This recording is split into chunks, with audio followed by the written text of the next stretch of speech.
¿Ok? Entonces es muy importante. Entonces, estos procesos, los procesos compartidos, los procesos museales o los procesos de expresión o de poner en evidencia o de representar el patrimonio cultural que tenga esta idea intercultural muy fuerte. Es una actitud, pero es también una forma de pensar. Eso es normalmente, en general, los pueblos indígenas tienen mucho más facilidad de vivir en esta forma intercultural que nosotros que pasamos por un proceso muy grande de masificación cultural. ¿Ah? El ejercicio que pasamos, yo creo que muchos de nosotros hasta hoy en la universidad es una misma onda que Mao Zedong en la China ha empezado con la cuestión de la revolución cultural. Más o menos la misma cosa. Y pasamos aquí. Es una invención que estamos, en muchos aspectos, estamos nosotros trabajando. Yo creo, ustedes que han pasado por la universidad, han visto como muy difícil para que algunos de nuestros colegas, yo hablo de mi departamento, pueda comprender lo que sea la interculturalidad de una manera más amplia y que esos procesos interculturales puedan ser más sencillos de hacerlo do que introducirlo de una otra forma, de arriba para abajo, cualquier expresión cultural. Vamos a hacer la exposición. ¡Paf! Es la idea que esta exposición, este es el curador de la exposición, este es el que va a hacerlo, este tiene la principal, el curador fulano tiene que hacer. Es hacer una exposición de una manera colaborativa con la gente no es fácil, es complicado, pero el proceso final es bonito, porque vamos a tener una exposición compartida desde el principio hasta el fin, y la gente se va a mirarse a sí mismo representada en esta exposición, o en esta instalación, o en esta manera de colocar. ¿Okay? Entonces, enlace es importante. ¿Okay? Es muy, muy importante que se pueda trabajar en ese sentido. Y por último, en ese aspecto, cuando estamos hablando de objetos, y de esos objetos, el aspecto del arte. Eso es una... yo he colocado ahí en esta slide, en este diapositivo, ¿no? La posibilidad de reproducción como aprendizaje de técnicas, motivos o por parte no solamente de estudiantes, no caso estudiantes indígenas, ¿no? Favorece la transposición de la distancia que se suele colocar entre estos dos mundos. ¿No? Eso es muy, muy interesante. Y eso se permite, nosotros permitimos hacer una cantidad de experiencias, de experimentación de formas, y la posibilidad es grande, y ahí podemos descubrir de una manera mucho más humana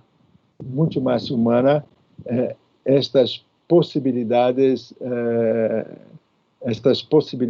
relacionadas a nuestra vida, ¿no? A nuestra vida relacional con los pueblos o con el barrio. ¿No? Y ahí hay una otra cosa, y ahí es muy interesante. Yo no voy a hablar bastante, pero ustedes pueden después a mirar y a buscar entre vosotros mismos una discusión más aprofundada. Porque cuando hablamos de arte, y cuando estamos mirando arte o la expresión artística, ¿no? Y las expresiones artísticas son la cantidad de expresiones artísticas, no solamente hay una cantidad de cosas que está bajo a la idea de una expresión artística. Y cuando hablamos de eso, nós vamos trabalhar com um conceito, com uma ideia que está muito presente em todos nós e que cada um de nós tem possibilidade de expressar e se ele expressa de uma maneira mais forte, porque nós convivemos e nós sabemos o que é o artístico, e aí nós vamos entender o que é o bonito, lo que es lo estética. La estética es un concepto muy grande. La estética es mismo una disciplina en la filosofía, la estética. Pero la estética, nosotros tenemos la posibilidad de una comprensión estética y de una idea de lo que sea lo estético. Y si yo tengo, la persona que está a mi lado también tiene. Y ahí es una forma de hacerlo. Y la arte culturalmente ubicada posibilita que esta estética sea accesada de una manera, yo diría, casi colectiva, de una forma en que las personas pueden mirarse dentro de ciertas expresiones y trabajar. Entonces, eso es lo más bonito, que cuando trabajamos con arte, lo trabajamos con una idea de estética fomentada, evidentemente, fomentada adentro de nuestro pensamiento, es también una manera que buscamos en el diálogo que se hace entre las distintas estéticas, mas el diálogo que se hace con no solamente un objeto que es artístico, pero de distintas expresiones artísticas. Eso es interesante, eso es muy interesante. Yo he hablado de un ejemplo de las berenjenas y ají, del ají y las berenjenas. Ahí también tenemos distintas maneras, y muchas veces para comprender lo que sea lo estético para los pueblos étnicamente diferenciados, culturalmente distintos de nosotros, tenemos que hacer un trabajo bastante grande, porque no es una estética que podemos pensar. Lo que es lo bonito para mí no es el bonito para el otro. Lo que es estético, y lo estético tiene una variada concepción, pero hay una estética, pero distintas variaciones. Eso es posible. Y lo bonito de estos procesos culturales, de estos procesos museológicos, de esos procesos de patrimonialización, es que la estética que va adentro va de una forma bastante interesante, que nosotros podemos discutir de una manera, tenemos horas para discutir, el estético de los distintos pueblos, o de las culturas distintas, o de expresiones artísticas distintas. Esto es muy interesante para que podamos empezar a pensar en un proceso museal, un proceso museológico, de una manera donde yo puedo compartir, sí, las estéticas de las personas. Eso es interesante. O las ideas de estética de la persona a través de un acto cultural, o a través de una exposición distinta. Entonces, nós vamos tener representaciones de estas estéticas, y estas estéticas se va a colocar en este movimiento, un movimiento de interacción entre las personas que están ubicadas o las personas que hacen parte de este proceso. Eso es muy interesante, pensar de esta forma que estamos provocando una acción dialógica a través de la idea de estética. Eso es fundamental. Y ahí la posibilidad somos nosotros que trabajamos en centros culturales o en museos, que cuando pensamos una exposición, pensamos de una manera tal que la gente pueda lo que hablaba antes, que nosotros tenemos la sensación, el sentido, la emoción de la mirada, es muy importante de provocar estos sentidos en nosotros, o estas sensaciones parte de un objeto. Y ahí yo voy a hacer un otro ejemplo que me parece interesante para compartir en este momento. En el Museo de Estado de Pernambuco hay una colección que se llama la colección que se llama Colección Carlos Esteban de Oliveira, y hay una cantidad muy grande de objetos indígenas, de cerca de 54 pueblos indígenas. Son los objetos que tiene esta colección. Es grande, una colección casi de 3.000. En 2010, yo he hecho una exposición, he trabajado con mis colegas del museo, y mis alumnos de la universidad que trabajaban conmigo, con nosotros ahí, pensamos en una exposición. Y la idea de esta exposición, que para mí fue fantástica, muy buena, muy bonita, impresionante. Para mí, una pena que no ha tenido muchos pueblos indígenas que han venido para mirar la exposición, pero ha hecho una cantidad muy grande de gente de Recife que han estado en esta exposición. Pero la idea central de esta exposición, que para mí era más do que... Bueno, entonces yo iba a hablar de un ejemplo, de una exposición que me gustó bastante, para mí fue una lástima que muy pocos pueblos indígenas, representantes de pueblos indígenas, han venido a la ciudad para mirar esta exposición. Pero lo que yo he hecho, la exposición se llamaba Hitos y Prácticas Musicales de los Pueblos. Yo he seleccionado 5 pueblos indígenas de esta zona de aquí, y yo he mezclado fotografías, objetos, música de estos pueblos, música, fotografía, imágenes paradas, fotografía y objetos. Y el último día que íbamos ya estaba todo listo.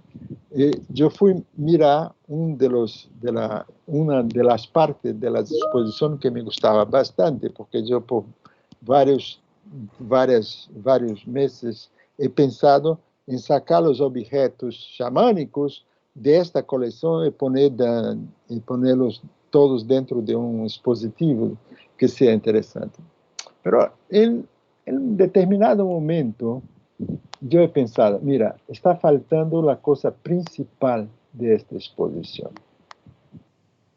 Evidentemente, la exposición estaba como la parte del concepto de la exposición estaba expuesto en los objetos de la colección etnográfica del Museo de Estado, de la SEBA. Y yo voy en el mercado local, y compro un pedazo de tabaco. ¿Sabe este tabaco que se hace grande así? Y pego este tabaco y voy a poner dentro de esta parte donde estaban los objetos.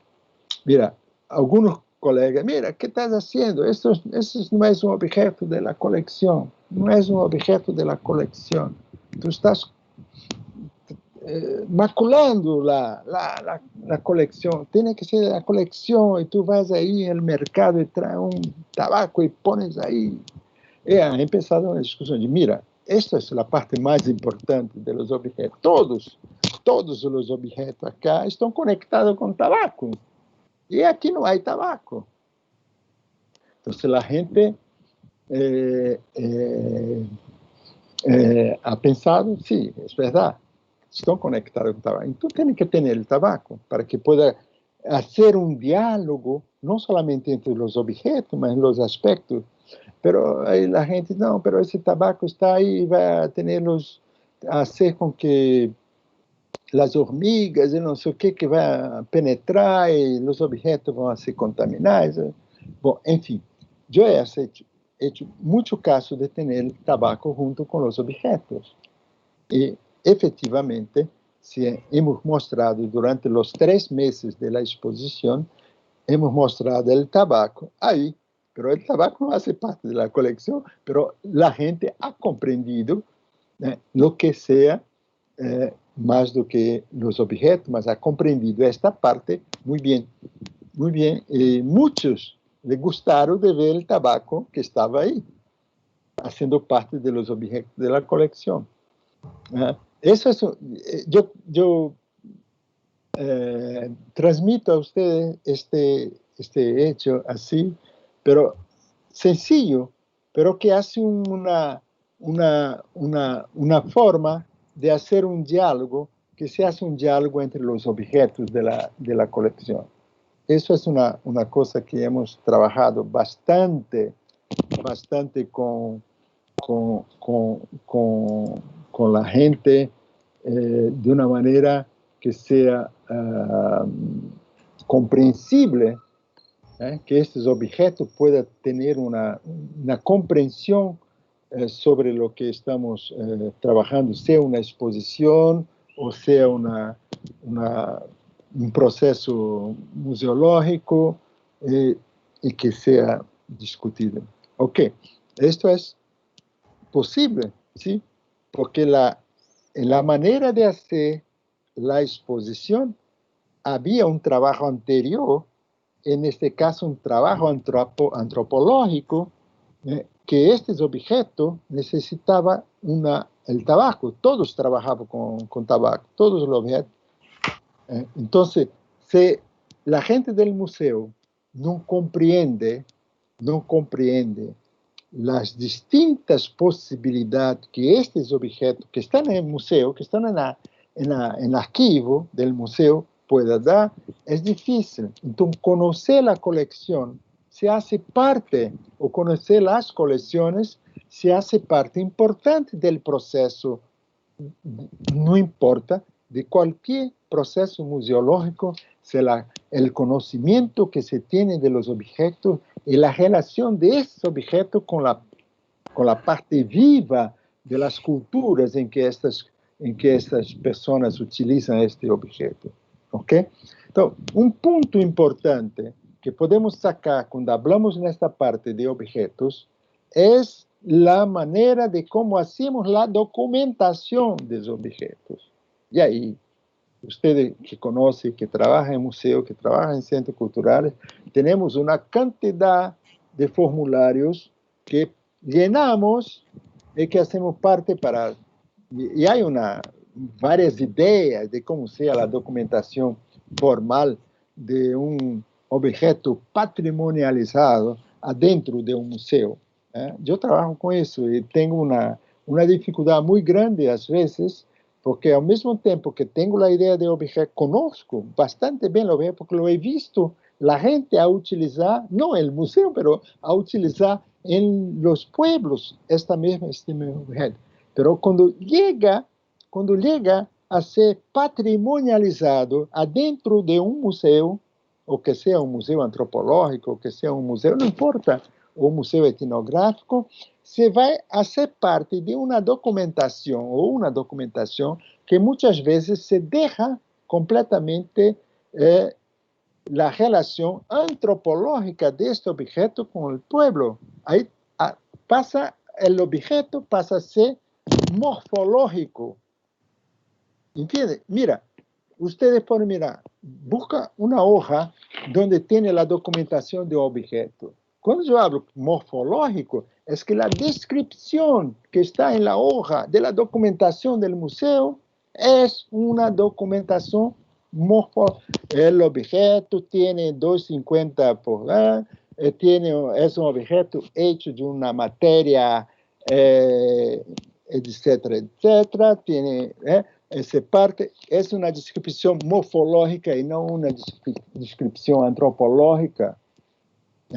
Então, a grande parte da documentação museológica de los objetos que son objetos de arte y que son objetos vivos, de la misma manera que el collar de conchas necesitaba de agua y que la amiga Cayapó se ha gritado para que toda la gente del museo pudiera escuchar su grito, que la gente estaba matando las conchas, ¿eh? Es que la descripción sea más antropológica y menos morfológica del objeto. ¿Eh? Muchas veces son descripciones completamente desvinculadas de la cultura. Yo estoy diciendo, generalizando, pero yo creo que hay museos que han cambiado. Y han cambiado hace poco.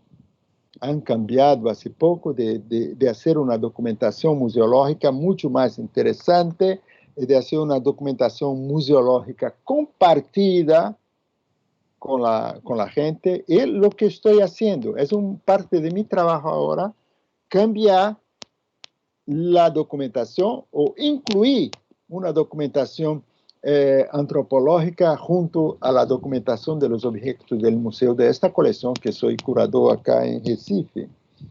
Y hacemos oficinas, hacemos talleres con los indígenas que llegan, ¿ya? Fue muy difícil buscar el entendimiento de los conservadores en el museo para que podamos tener una mesa grande, poner los objetos y que este indígena que viene al museo y que tiene una sabiduría muy grande, un conocimiento inmenso, pudiera hablar del objeto a nosotros. Durante 80 años, acá en este museo de Pernambuco, había un objeto muy bonito, que todavía se queda muy bonito, de plumas, muy interesante. Nosotros no sabíamos si era así o si era así que debería estar. No sabíamos. Entonces, en este momento que hemos hecho el taller con este indígena, él nos ha dicho, mira, no es así. Durante años, este objeto estaba de cabeza para abajo, porque no sabíamos. Y la descripción era una descripción que jamás íbamos a comprender que aquel objeto era hecho una vez, se hacía una vez, a una ceremonia de nominación de este grupo indígena. Es decir, cuando hacía la nominación del niño o de la niña, ¿eh? Que va a recibir el nombre, este era puesto acá, como si fuera una corbata. Y nosotros no sabíamos. Pero ahora yo sé los significados, yo sé cómo se hace, yo sé qué parte. ¿Por qué? Porque esta documentación hecha en una forma colaborativa con los indígenas. Eso es cuando yo hablo en hacer una decolonización de los museos, eso es una cosa muy primaria de hacer, pero no es fácil, porque las instituciones museales tienen sus reglas, y eso se torna una cosa que para hacer este tipo de taller, de poner los objetos y hacer un compartido, de cambiar la manera de escribir la documentación y de poner junto con este objeto el mito y la historia de cómo se ha hecho y lo que se hace parte. Eso es una documentación museológica real, y que hace gusto de mirarla, porque nós vamos tener la historia, nós vamos tener la manera de utilizar, nós vamos tener un mito relacionado a un pueblo. Y ahora sí, este objeto está ubicado y tiene un hogar, tiene un sentido en la colección. Entonces, es empezar a una colección etnográfica. Yo hablo de colecciones etnográficas que hace parte, mucho más parte de mi trabajo, pero hay una cantidad de colecciones que están en el museo, que entraron en el museo, que hace parte de centros culturales que están completamente desvinculadas con la población donde han traído. Entonces, esta es una actividad compartida, es una actividad dentro de este contexto y parte de lo que llamamos de sistema de objeto, ¿ok? Y ahora ya me voy un poco más para el final de esta presentación. Están mirando el último, yo creo que es el último, no sé. Dice procesos museológicos compartidos. Perfecto, muchas gracias. Bueno, procesos museológicos compartidos, ¿no? Entonces, hay varios procesos. Yo no tengo aquí una fórmula, pero la fórmula es tener en cuenta lo que hemos hablado desde el principio, el entendimiento de lo que es el objeto, de las actitudes interculturales, la idea de representación. Todo eso hace parte del conjunto de cosas, diagnósticos participativos. Bueno, hay muchas formas. En este libro, no sé si he enviado el PDF a ustedes. En este libro, yo he descrito, junto con mi colega Alexandre, hemos descrito un proceso museológico participativo que hemos hecho en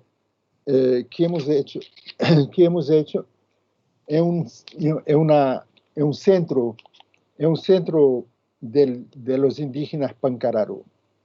Entonces, el título del texto es Apuntamentos etnomuseológicos sobre la Casa de Memoria Tronco Velho Pancararú. Entonces, yo y Alejandro hemos escrito este texto para mostrar los procesos museológicos de cómo hacen. Y Alexandre ha hecho un mismo trabajo muy interesante, bastante interesante, cuando ha trabajado con el Museo de los Indígenas Canindé en el Ceará. Entonces, y ahí, en este museo, juntamente con los indígenas, ellos sacan un sistema propio de documentación museológica de los objetos de la propia colección de este museo. Esta es parte de este museo, la manera propia de expresar una documentación. Entonces, no voy a hablar profundamente de estas experiencias, mas solamente crear en ustedes la posibilidad de pensar documentación museológica a partir de las colecciones que ustedes tienen, o de los museos o de los centros culturales a partir. Y ahí hay la cuestión, yo pongo 4 modalidades de acciones, acciones que necesitan, evidentemente, de una metodología bastante apropiada para que se llegue a un suceso final. Una de las cosas con que trabajamos nosotros acá es de hacer lo que llamamos de diagnóstico participativo. La gente, mira, diagnóstico participativo hay una cantidad. Ustedes pueden mirar manuales, hay manuales de diagnóstico participativo. Hay una cantidad. La Banca Mundial utiliza diagnóstico participativo, toda la gente utiliza diagnóstico participativo. Pero lo que interesa para nosotros de un diagnóstico participativo en procesos museales, en procesos de objetos, o sistema de objetos em museus, es que esse diagnóstico seja realmente participativo. Tenga não somente a participação das pessoas, mas que seja hecha de uma forma participativa. Porque se vocês miram a quantidade de diagnóstico participativo, os modelos, ou metodologias, ou estratégias de diagnóstico participativo, vocês vão encontrar nestes manuais uma quantidade muito grande.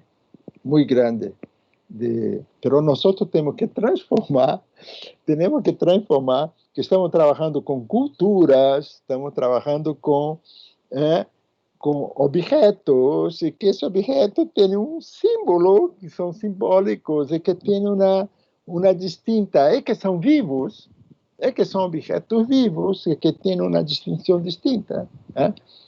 Y que no son artesanatos, no son artesanías, son arte. Entonces son cosas bastante distintas y que tenemos que trabajar. Esta es una forma que podemos pensar, y aquí a gente pode, sobre diagnóstico participativo, podemos hacer un taller que para eso. La cuestión de la documentación es amplia, pero en cada estado, cada país tiene sus maneras de hacer una documentación museológica. Y para nosotros que trabajamos con colecciones etnográficas, nosotros buscamos hacerlo de una manera que sea no solamente participativa, pero que haga una relación con la cultura un poco lo que hablé antes, de hacer con que el objeto sea descrito de una manera comprensible dentro de un contexto cultural, no como separado de un contexto cultural. ¿Ok? Eso es una cosa ya bastante antigua en la museología. Yo trabajo en uno de los textos, ustedes han visto, yo busco hacer una comprensión de una discusión que ha tenido Franz Boas en el principio del siglo pasado con Otis Mason, en el mismo museo en los Estados Unidos. Los dos han discutido sobre sistemas de clasificación. Acá no estoy hablando de un sistema de clasificación, mas cuando hablamos de una documentación, evidentemente la clasificación y la forma de clasificar, ella se hace parte también. Entonces, los sistemas de clasificación son parte también pero y cuando pensamos en maneras de clasificación, tenemos que ubicar este sistema de clasificación dentro de la cultura donde este objeto faz parte. Pero la documentación tiene que ser hecha de una forma en que se expresa dentro de la cultura. Eso es una otra discusión bastante buena para que nosotros que trabajamos con procesos culturales, procesos museales, acciones culturales, acciones museales en nuestra vida, tenemos que pensar bastante bien. Las curadorías colaborativas, hay otras formas de trabajar, son la exposición, la instalación, son las acciones, que son acciones, también acciones compartidas. Eso es lo más difícil de hacerlo. Entonces, esas son una discusión que he pensado para que ustedes, que ahí podemos trabajar, y que sea trabajado de una manera así bastante vinculada con los aspectos culturales con los cuales nosotros vivimos en esta situación que yo costumo llamar de situaciones etnográficas de cuando estamos involucrados. Bueno, yo creo que este es el último slide. Y ahí es un poco como conclusión o mejor de que conclusiones, son perspectivas en estos procesos de interacción que hacemos en los centros culturales locales, los cuales estamos trabajando.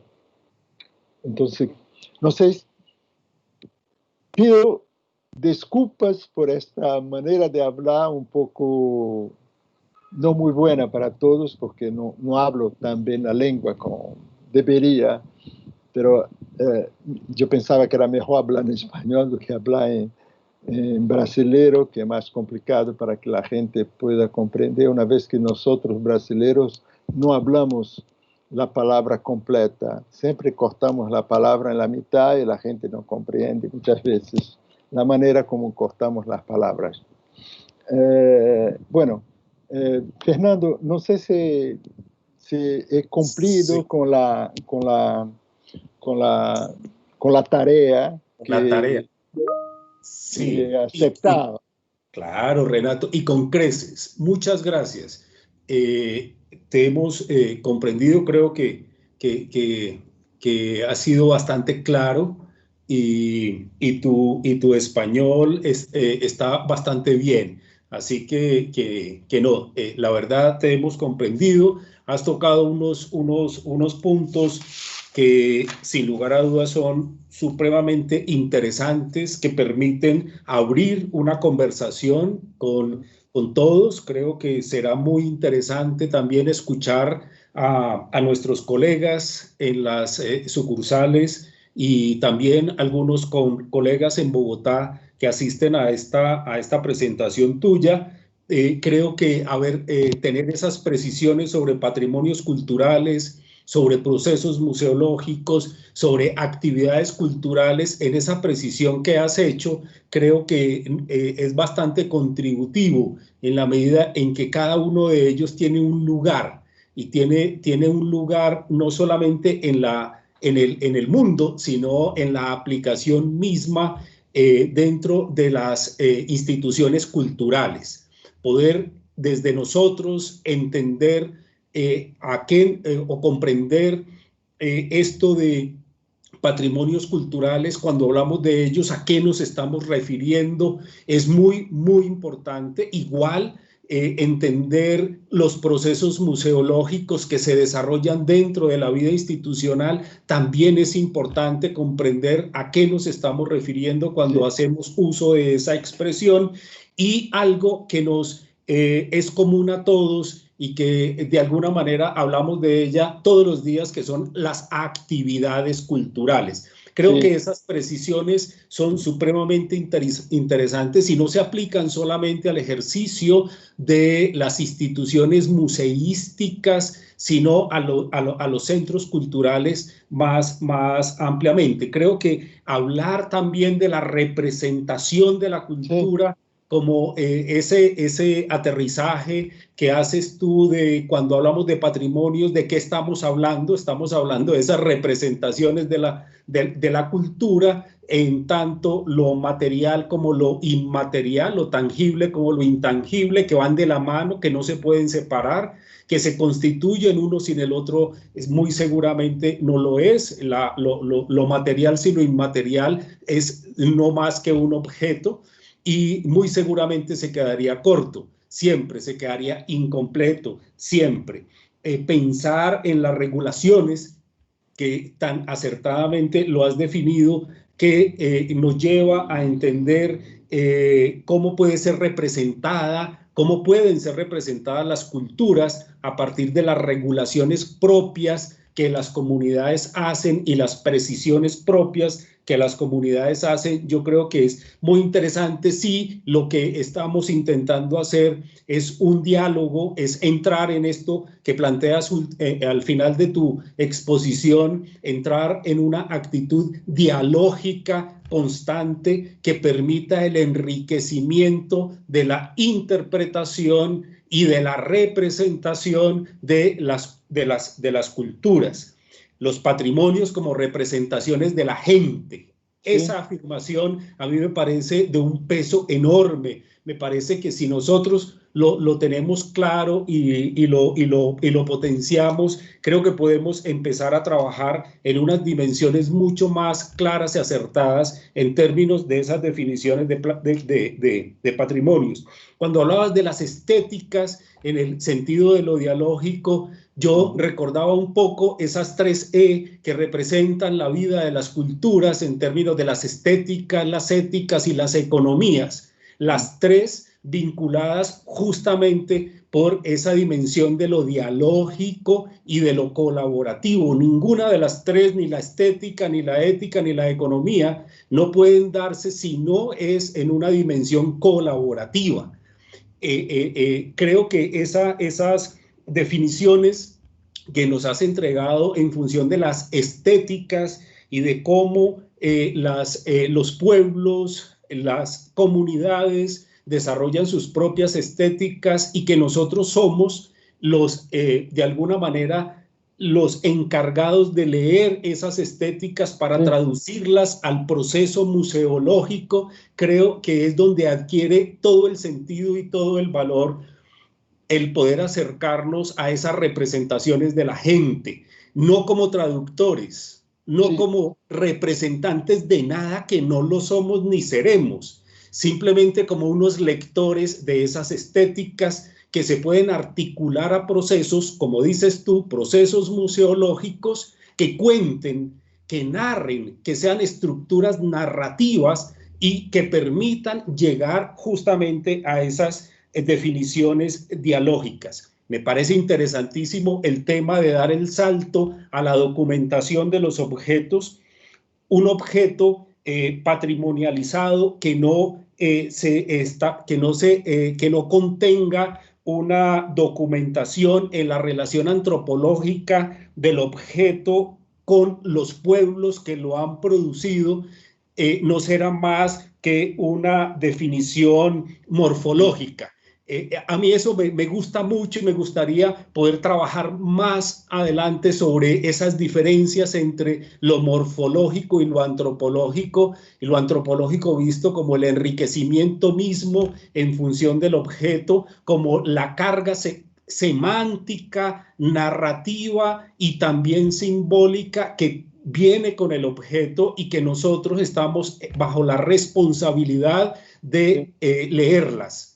No basta con la identificación morfológica del objeto, no basta con la definición morfológica de ese hecho cultural, sino que es necesario enriquecerlo con esas narrativas. Me parece que hay puntos interesantes que nos has entregado, que abren los debates y que pueden llegar a representar para nosotros unas puntas para tirarlas de esa madeja y empezar a construir unas nuevas propuestas, como dices tú, dar ese salto a la transformación de esos elementos que se trabajan con los objetos, en el caso tuyo, con los objetos etnográficos chamánicos, pero igual para otras colecciones, objetos etnográficos, inclusive para los objetos arqueológicos, que sin lugar a dudas en algún momento tienen la categoría de objetos etnográficos también. Fueron hechos por seres humanos, por personas que le dieron unos sentidos y unos contenidos,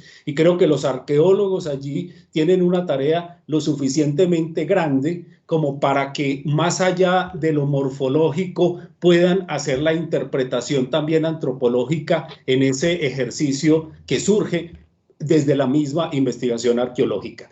Como una síntesis, y mientras te escuchaba estaba imaginándome unos mundos donde quepan todas estas dimensiones y podamos desarrollarlas. Pero quisiéramos entonces escuchar a nuestros colegas en las sucursales, qué piensan, sus respuestas también, sus inquietudes, y ojalá de aquí, de estas conversaciones, puedan resultar muchas preguntas. Gracias, Renato, y cumpliste con creces. Muchas gracias. Muchas gracias. Me gustó bastante los comentarios que hiciste y creo que hay cosas a hacer, hay cosas a pensar y hay cosas a discutir. Yo he visto que hay gente interesante. Sí, aquí tenemos dos manos levantadas. Oscar, si quieres, te escuchamos, y después Michelle y después Ivonne. Dale. Bueno, no, muchísimas gracias, Renato. La verdad que, en lo personal me dejaste con una cantidad de inquietudes. A medida que ibas hablando, yo iba correlacionando pues con la situación muy puntual de mi museo acá en Cali. Y me surgió una pregunta que quisiera comentártela y ponerla en discusión, y es, ¿tú crees que hay algún límite para esas museografías colaborativas? ¿En qué sentido? ¿O esas museografías colaborativas, digamos, deben desempeñarse en unos tiempos muy concretos y con unos roles muy concretos por parte de las comunidades, o esto se puede hacer, digamos, en el transcurso del tiempo? A ver, ¿por qué te hago esta pregunta? Porque, bueno, yo llevo un buen tiempo acá en el Museo del Oro de Cali y, digamos, no hemos desarrollado, digamos, unas propuestas colaborativas en el sentido estricto de la palabra, pero permanentemente nuestros usuarios, nuestros visitantes, hacen referencias o hacen comentarios en torno a nuestra museografía, desde comunidades indígenas hasta, bueno, en general, gente de la comunidad. Entonces, por decir algo, vienen representantes de las comunidades indígenas de los cabildos urbanos que tenemos aquí en Cali, y por ejemplo, en el caso de un diorama donde hay una tumba indígena con unos huesos, y entonces absolutamente ellos dicen, queremos que saquen esos huesos de ahí. Pero de pronto vienen comunidades afro y dicen, esa vasija, nosotros consideramos que esa vasija en nuestra comunidad debiera colocarse de esta manera o de esta otra, tal como tú lo comentabas en un ejemplo. Es decir, cada persona que viene aquí hace una lectura de esa museografía y quiere como acomodarla a como considera que debe ser. Entonces yo digo, a lo largo de este tiempo nosotros hemos, digamos, como recopilado esas observaciones. ¿Podríamos considerar eso como parte de una museografía colaborativa? Es decir, que te estoy hablando 30 años por lo menos. Sí, muy interesante, me gustó mucho la cuestión. No sé si hacemos un blog o hacemos una por una, ¿cómo tú crees, Sandra? Bueno, si quieres hagamos el bloque, entonces si quieres, Michelle, dale, adelante. Gracias, gracias Sandra. Profesor, yo quería preguntarle, me interesó mucho su conferencia, pero yo veo como natural trasladar o aplicar esa experiencia suya y la teoría a museos etnográficos, antropológicos, arqueológicos, museos de barrio, museos de sitio, pero me parece un gran desafío llevar esa práctica a museos, por ejemplo, de bellas artes, museos convencionales. Entonces, mi pregunta es cómo se aplica. ¿Cómo cree usted, pues, que se aplica esa metodología? Usted habló de unos manuales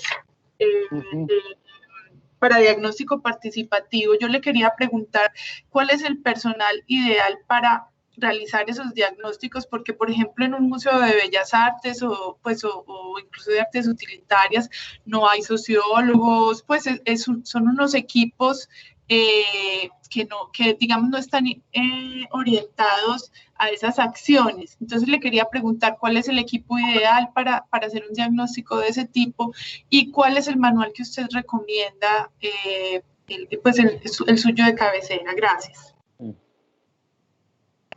Gracias, Michelle. Ivonne. Buenas tardes. Muy interesante la disertación, la presentación, profesor. A mí me ha interesado mucho el trabajo alrededor del concepto de la interculturalidad y siento que esa invitación a ese diálogo intercultural, digamos, es todo un reto en el entendido en que la interculturalidad nos convida a cuestionarnos sobre nuestras propias condicionamientos de poder, entendiéndose como de raza, económicos, políticos. Nosotros como líderes culturales muchas veces comprendemos como el concepto hacia afuera, pero no hacia nosotros mismos, es decir, qué condicionamientos tenemos nosotros, atraviesan nuestra historia personal y profesional, esos hilos del poder visto desde distintas dimensiones. Mi pregunta estaría dirigida un poco hacia cómo hacer, digamos, desde la coordinación o dirección de los espacios culturales, para que los mismos profesionales que hacemos la gestión cultural seamos un poco más conscientes e indaguemos un poco acerca de esos condicionamientos que nos invita a la interculturalidad o el diálogo intercultural a que los hagamos, pero muchas veces tendemos a hacerlo hacia afuera, no hacia el interior de la propia institución o de los propios gestores culturales. Exacto. Bueno, entonces voy a hacer a comentar las tres preguntas que me parecieron muy importantes, ¿no? La primera de Oscar, ¿no? Oscar, que habló, Señor.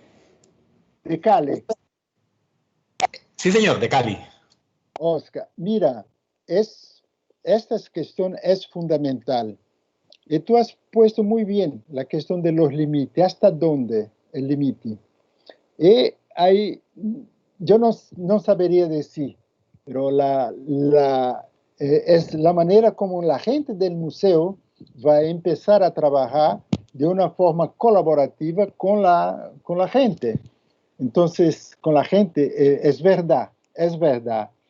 Toda museografía, la museografía, o sea, la manera como como se hace la narración expositiva, es una museografía.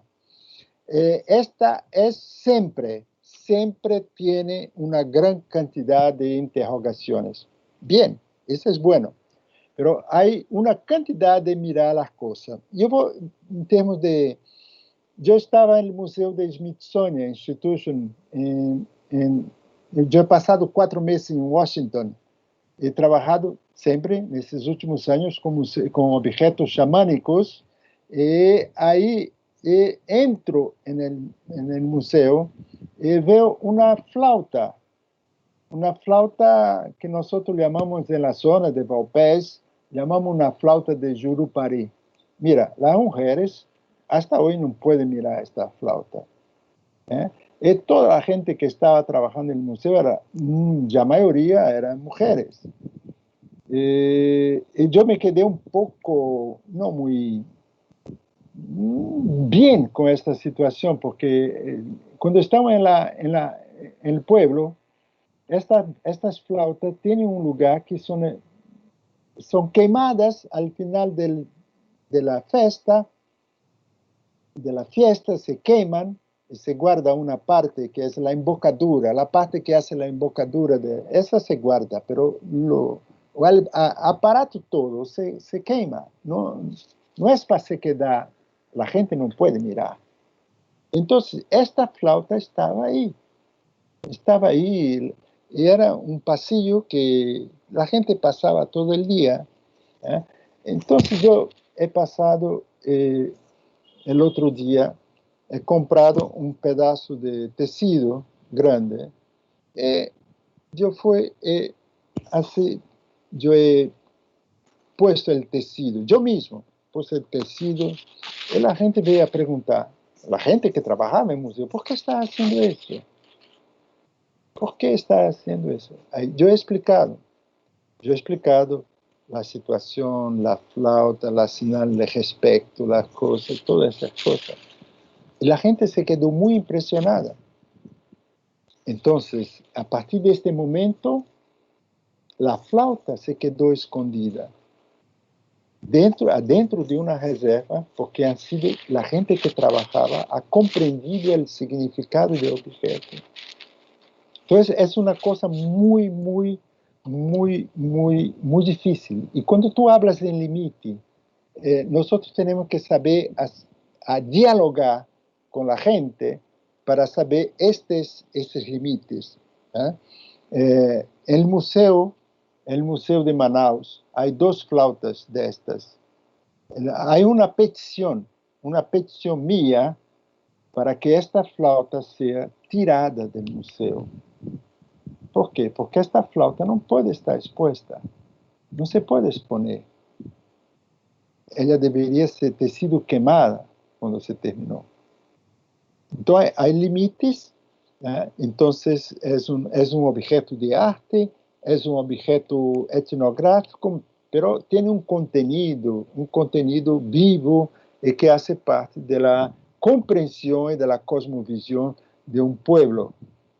Hay una otra máscara que ha sido robada de los pueblos, que hoy está expuesta en el Museo de Roma, Pigorini. Entonces, la gente conoce la historia porque es 100 años más de 100 años esa máscara se fue. La gente quiere la repatriación de esta máscara, no para exponer.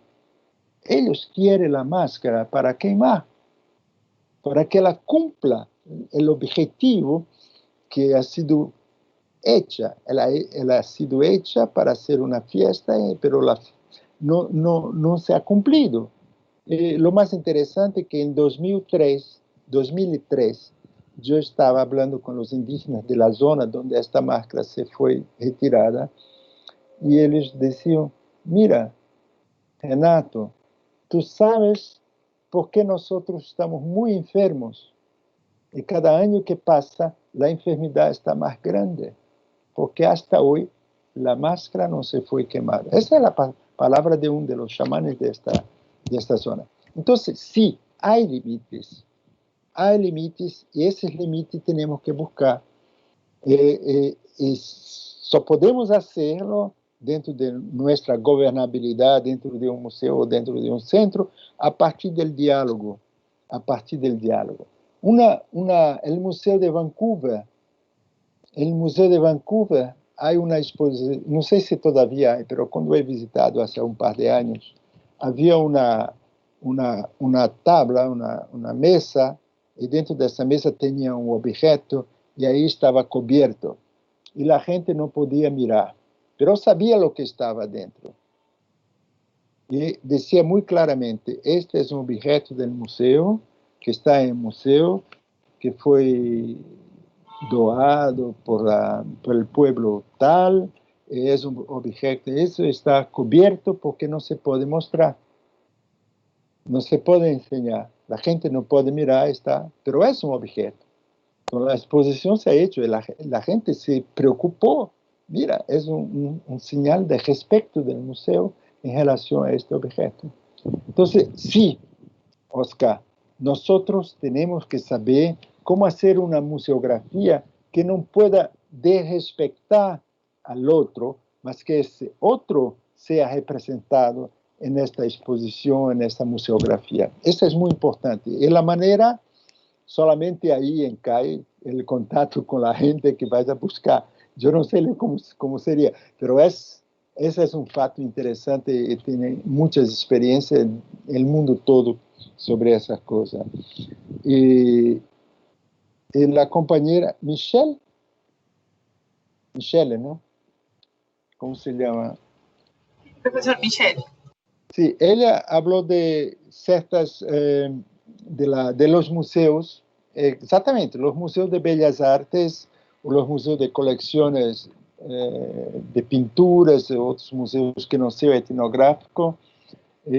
¿Cómo vamos a trabajar estas cuestiones? Sí, es una pregunta muy interesante, muy interesante.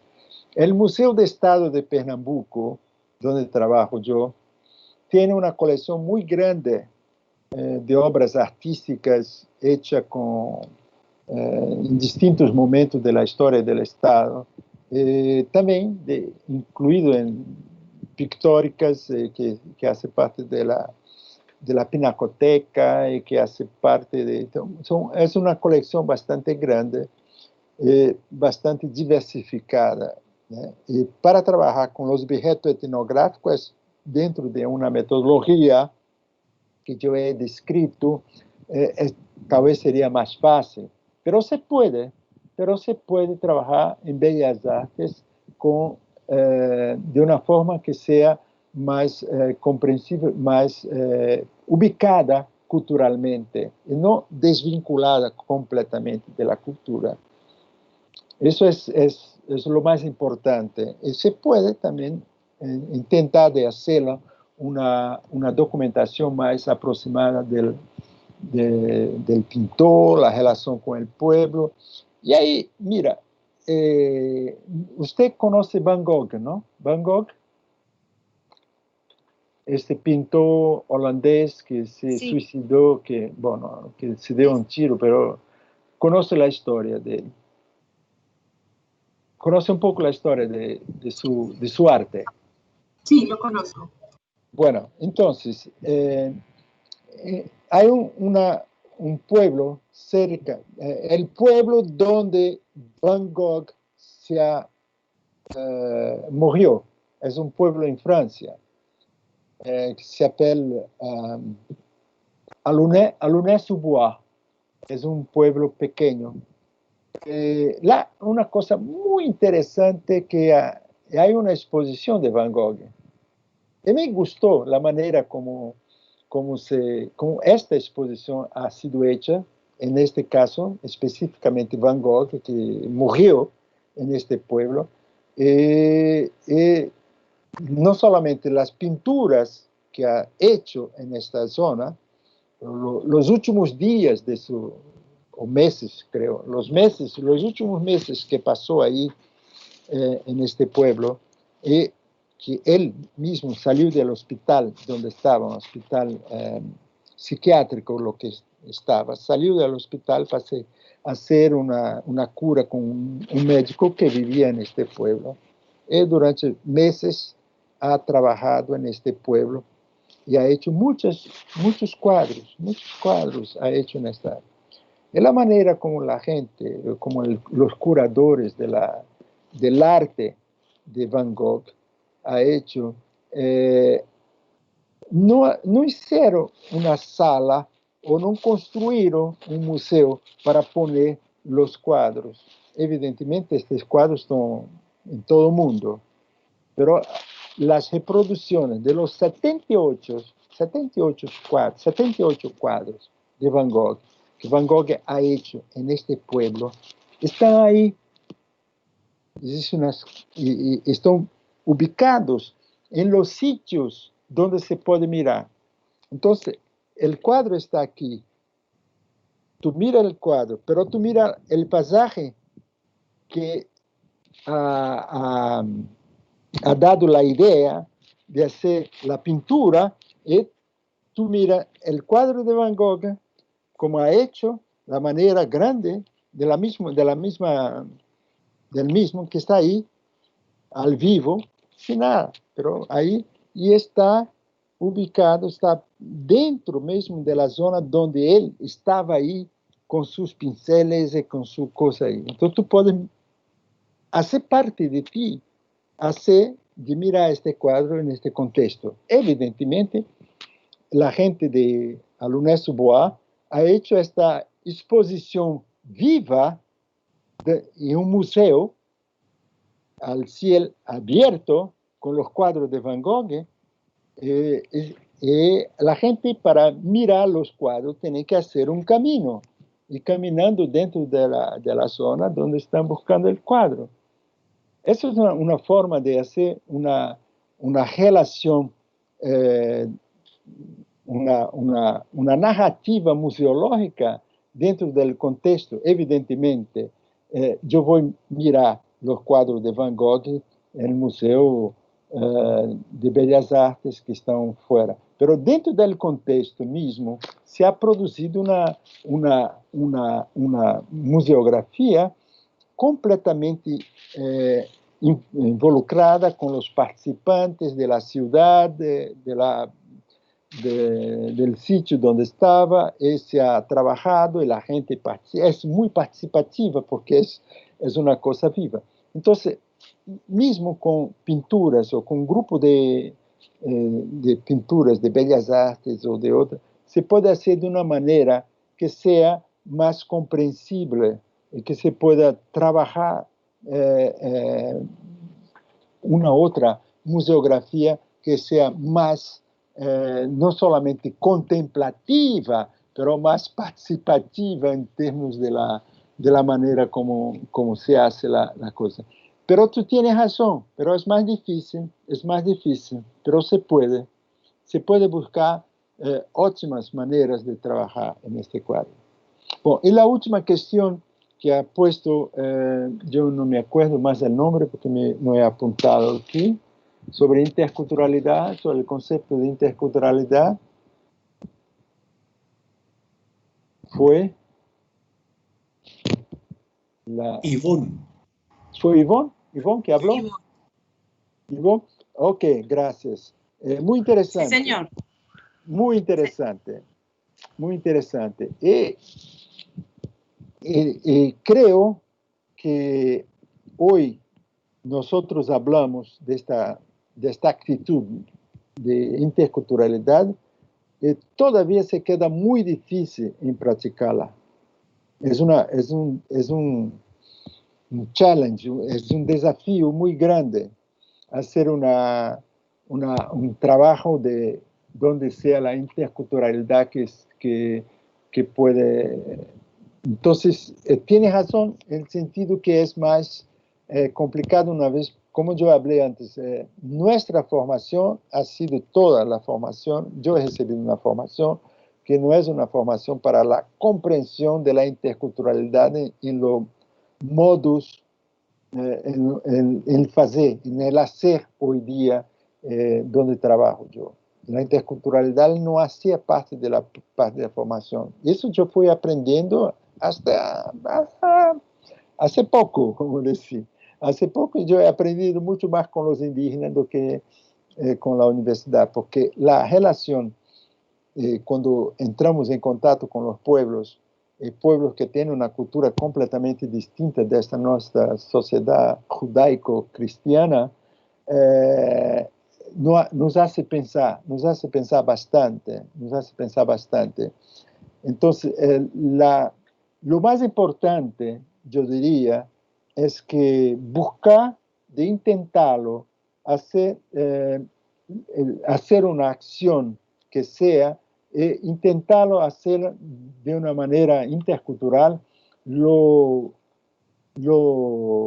creo que podemos buscar una dirección.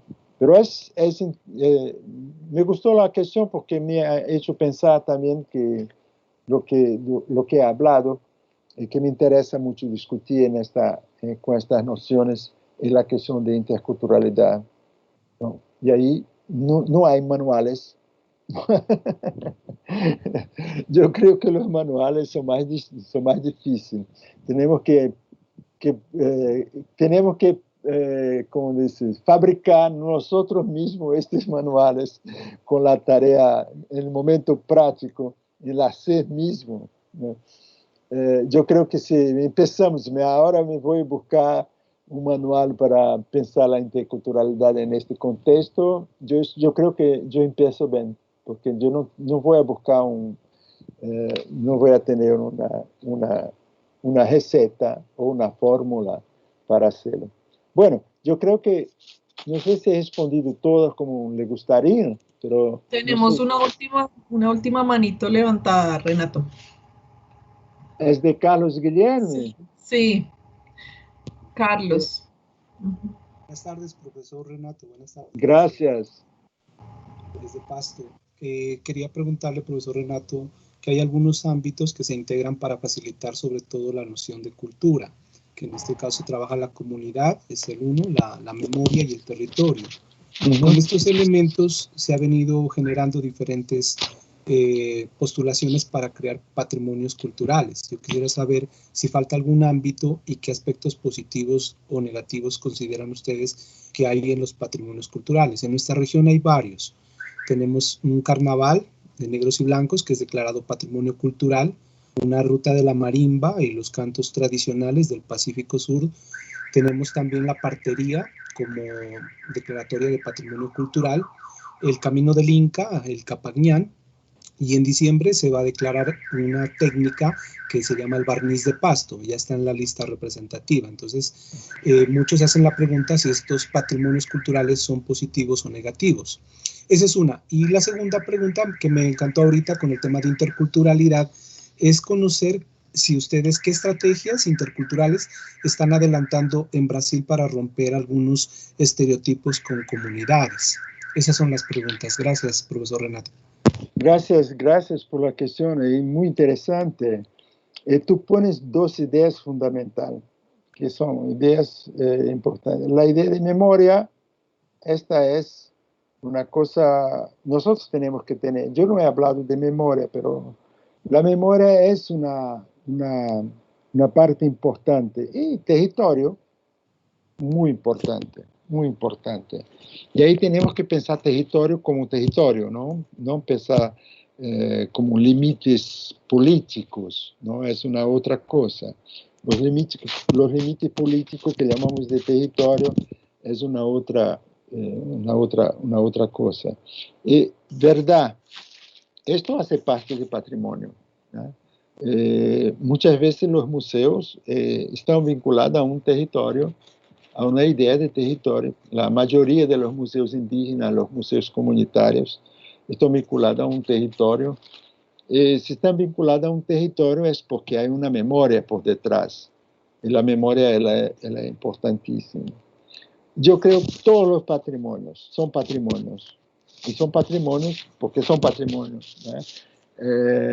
Yo no sé, yo no vería ningún patrimonio de una manera positiva o negativa. No, yo creo que no hay. Yo no valoraría, no hacía ninguna jerarquización o ninguna valoración en términos de los patrimonios. Que son los patrimonios, tienen su especificidad, tienen su conocimiento y encerra una memoria, encerra una territorialidad, encerra, entonces, distinto de otro, no es lo mismo, es un otro patrimonio, pero es otro patrimonio. Y ahí tenemos que trabajar.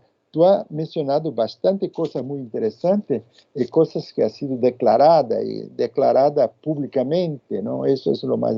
Pero quizás haya cosas que no son declaradas, mas que son presentes también en la memoria de la gente y en el patrimonio, perdón, y en el territorio de esta misma gente. Pero hay expresiones culturales y técnicas o maneras de se expresar que muchas veces no hace parte de estas declaraciones o hace parte de una lista o de un listado de patrimonios que sea vinculado a UNESCO o a otra, pero son patrimonios de la misma manera, son patrimonios. Y son reconocidos por la población, mismo que no sea, que no hace parte de un listado reconocido internacionalmente. Mira, pero muy interesante porque esas ideas como decías, de memoria y territorio son fundamentales. Son fundamentales para ubicar, para poner por la comprensión de un patrimonio cultural. Eso es una cosa. No hay patrimonio cultural que no tenga una memoria, que no tenga un territorio. Bueno, me pareció bastante buena todas las cuestiones. Me hicieron a pensar acá. Y quizás, si no hay otra, Sandra, no sé lo... No, señor, ya no tenemos más preguntas. Bueno, pues nada, yo creo que llegamos a un buen punto donde se nos presentan muchas otras inquietudes y tal vez este último tema que pone sobre la discusión Carlos Guillermo y que tú abordas desde una mirada crítica en función de las declaratorias de patrimonio, creo que esa es otra discusión que valdría la pena darla, tenerla, porque eso tiene muchas posibilidades para su análisis. ¿Quién determina qué es patrimonio? Y cómo y por qué. En unas decisiones con unas cargas ideológicas y sobre todo con unas estructuras de poder bastante evidentes que se establecen, entre otras cosas, a partir de las figuras patriarcales, sí, que es necesario discutir también. El patrimonio es ante todo una figura patriarcal y así nuestra sociedad lo ha asumido. Yo creo que esta podemos dejarla en la punta para una próxima discusión. Todas las inquietudes planteadas son supremamente interesantes y ojalá le podamos dar continuidad en cada una de nuestros centros culturales, profundizar en estas conversaciones sobre la interculturalidad y el poder, sobre las declaratorias de patrimonio cultural, cómo llevamos estas metodologías a otras colecciones, como por ejemplo las de artes, cómo nos planteamos los límites en el trabajo directo, participativo con las comunidades. Creo que son muchas las orientaciones y muy interesantes que queda ahora la tarea para nosotros, Renato. Sí. Muchísimas gracias por tu generosidad en la transmisión de tus conocimientos, de tus experiencias. Creo que hemos asistido a una tarde maravillosa, hemos disfrutado de tus apreciaciones, de tus sugerencias, de tus experiencias, de tus saberes. Creo que estar al lado de los objetos chamánicos es mágico, sin lugar a dudas. Es además una fuente primaria de adquirir conocimiento, y eso es lo que nos estás transmitiendo justamente, esas posibilidades de acercarnos al mundo de los saberes otros y de estos conocimientos compartidos. Es lo que hacen de personas como tú inmensamente grandes. Muchas gracias, Fernando. Mucho, Renato. Un abrazo gigante en esta tarde y un agradecimiento a todos los colegas del Banco de la República en las distintas ciudades que nos han acompañado esta tarde, y quedamos entonces convocados para nuestra sesión del día de mañana. Muchas gracias, un abrazo.